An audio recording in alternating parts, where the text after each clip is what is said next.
지금 이 시각 여러분들이 주목하는 뉴스 만나보겠습니다. 서태평양에서 만들어진 태풍 3개가 중국과 일본을 향할 걸로 예측돼 우리나라는 다행히 직접 영향권에 들지 않겠습니다. 다만 간접 영향으로 제주와 일부 남부에선 주말 동안 호우가 쏟아집니다. 늦더위가 기승을 부리는 곳도 많겠는데요.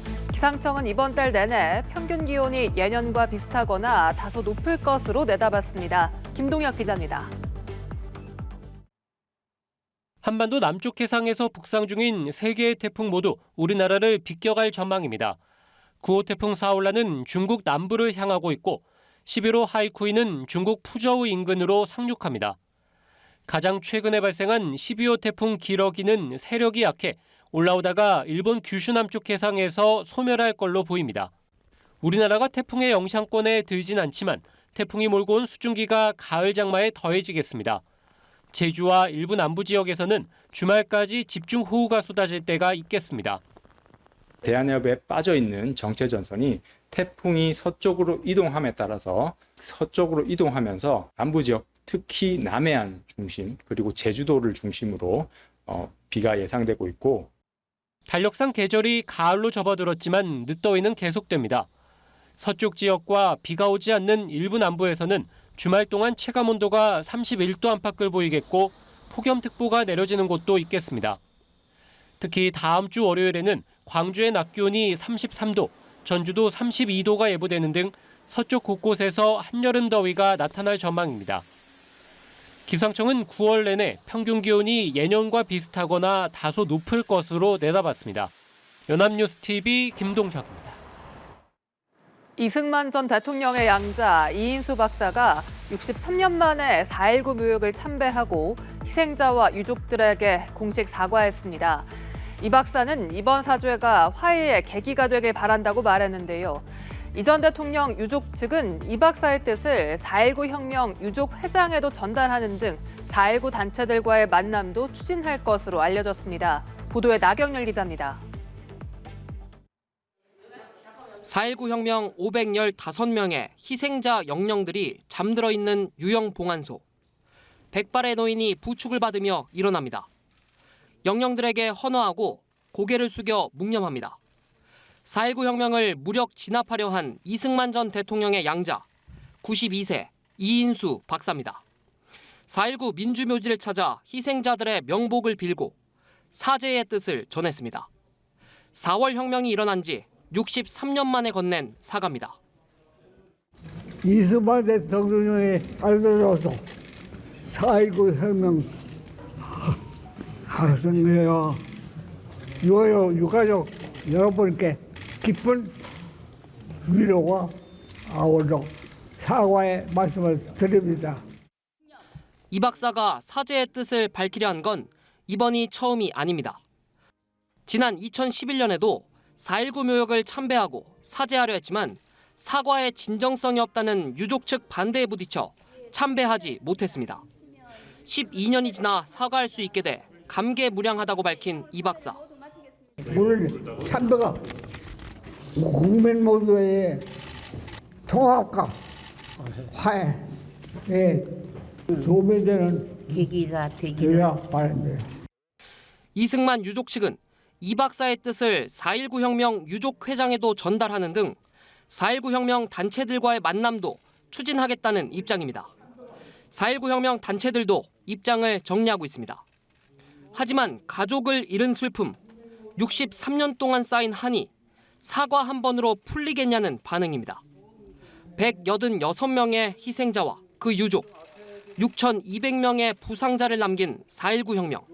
진정한 용서와 화해가 이뤄질 때까진 지속적인 사과의 시간이 이어져야 할 걸로 보입니다.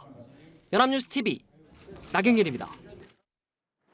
지난달 대전 신협 강도 용의자가 범행 후 베트남으로 출국한 데 이어 이번엔 경기 평택의 환전소 강도 중 한 명이 해외로 도주했습니다.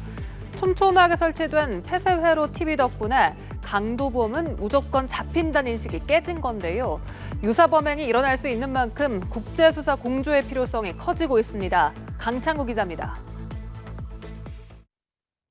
남성 2명이 승용차에서 내리더니 어딘가를 찾아갑니다. 잠시 후 한 남성은 가방을, 한 남성은 돈 뭉치를 손에 들고 뛰쳐나오더니 급히 차를 몰고 달아납니다. 인근 환전소에서 미화 8,000달러, 1,000여만 원을 빼앗아 달아나는 겁니다. 이들이 차에서 내려 돈을 빼앗고 현장을 떠나기까지 걸린 시간은 고작 1분 20초에 불과했습니다. 두 사람이 가방을 들고 잽싸게 나와가지고 차를 타는 걸 목격했는데 바로 아주머니가 나와가지고 강도라고 얘기를 하는 거야. 이들은 타지키스탄 국적으로 인천에서 승용차를 훔쳐 범행한 뒤 조력자를 만나 차량 2대를 잇따라 갈아타며 추적을 피했습니다. 경찰은 인천공항에서 타지키스탄으로 출국하려던 A씨와 조력자 등 4명을 검거했지만 또 다른 용의자는 이미 우즈베키스탄으로 출국한 뒤였습니다. 앞서 대전시념에서 현금 3,900만 원을 빼앗은 강도 용의자 역시 훔친 오토바이와 차를 잇따라 바꿔 타고 곳곳을 이동하며 경찰 수사망을 피한 뒤 베트남으로 도주했습니다. 촘촘하게 설치된 CCTV 덕분에 강도 피의자는 무조건 잡힌다는 공식이 깨진 겁니다. 경찰에서 보다 더 적극적으로 이런 국제공조 체계 구축과 더불어서 실질적인 어떤 협력이 이루어질 수 있도록 하는 노력이 필요해 보입니다. 해외로 도주하는 강도 피의자가 증가할 경우 유사 범행이 이어질 수 있어 신속한 대책 마련이 시급하다는 지적입니다. 연합뉴스TV 강창구입니다. 국내 자동차 보험 가입 차량은 2,400만 대에 달합니다. 자동차 보험료가 서민 경제에 미치는 영향이 클 수밖에 없는데요. 올해 자동차 보험을 판 손해보험사들이 큰 흑자를 본 데다 손해율까지 낮아 보험료가 더 내려갈 것이란 기대가 나오고 있는 상황. 손보사들은 당장은 어렵다지만 물가를 낮추는 데 동참해야 한다는 의견이 나오고 있습니다. 이재동 기자입니다. 7월까지 긴 장마가 이어지고 태풍의 한반도 관통 소식까지 전해지자 보험업계에선 자동차 보험료 인상 가능성이 제기됐습니다. 손해보험사들의 보험금 지급이 늘면 가입자가 부담하는 보험료도 그만큼 올라갈 수밖에 없기 때문입니다. 다행히 우려했던 것보단 피해가 크지 않으면서 7월까지 대형 5개사의 자동차 보험 손해율은 모두 77%대에 머물렀습니다. 손익분기점으로 여기는 80%를 상당폭 밑돌아 흑자를 보고 있는 셈입니다. 특히 대형 선보사들 실적은 올해도 역대 최고 수준입니다.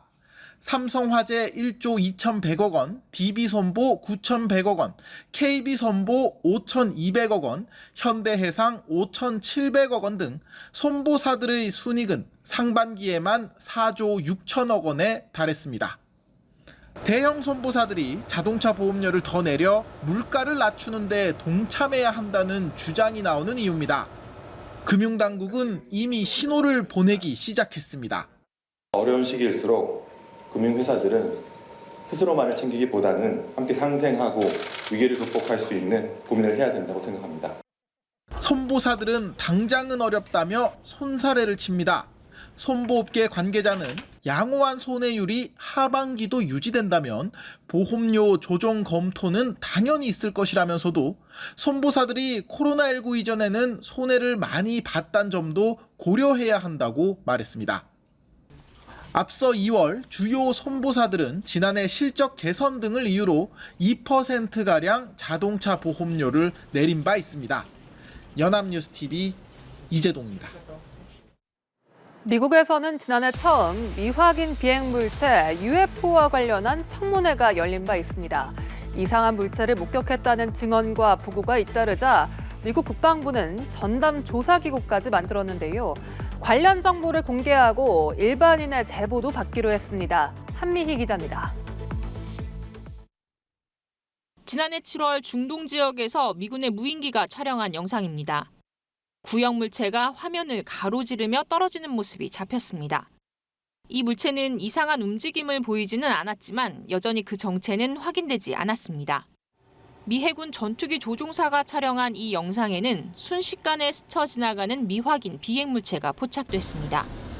비행기 조종사들이 이상한 물체를 봤다는 보고가 잇따르자 미 국방부는 그 실체를 확인하기 위해 지난해 전 영역 이상현상 조사실 AARO를 설립했습니다. 다만 외계 우주선의 뉘앙스가 있는 미확인 비행물체 UFO 대신 목격됐지만 설명할 수 없는 현상을 뜻하는 미확인 이상현상 UAP를 공식적인 용어로 사용하고 있습니다. 지구 밖 우주 공간에 또 다른 생명체가 있고 인류처럼 문명을 이룬 존재도 있다는 생각은 과학계 상식이지만 현재까지 외계 생명체의 활동이나 기술에 대한 신뢰성 있는 증거는 발견되지 않았다는 게 AARO의 입장입니다. 미 항공우주국 나사도 관련 연구팀을 만들고 과학적인 접근을 촉구한 바 있습니다. The UAP independent study was commissioned to create a roadmap on how to use the tools of science to evaluate and categorize the nature of UAPs going forward. 미 당국이 UAP 문제에 심각하게 접근하는 이유는 중국 등이 정보 수집을 위해 알려지지 않은 정찰 기술을 쓰고 있을 수 있다는 우려 때문이기도 합니다. AARO는 관련 정보를 일반 국민에게 알리기 위해 홈페이지를 개설하고 일부 UAP 영상들을 공개했습니다. 앞으로 조사가 완료된 사안들을 정기적으로 공개하고 일반인이 제보할 수 있는 창구도 마련할 계획입니다. 연합뉴스 한미입니다.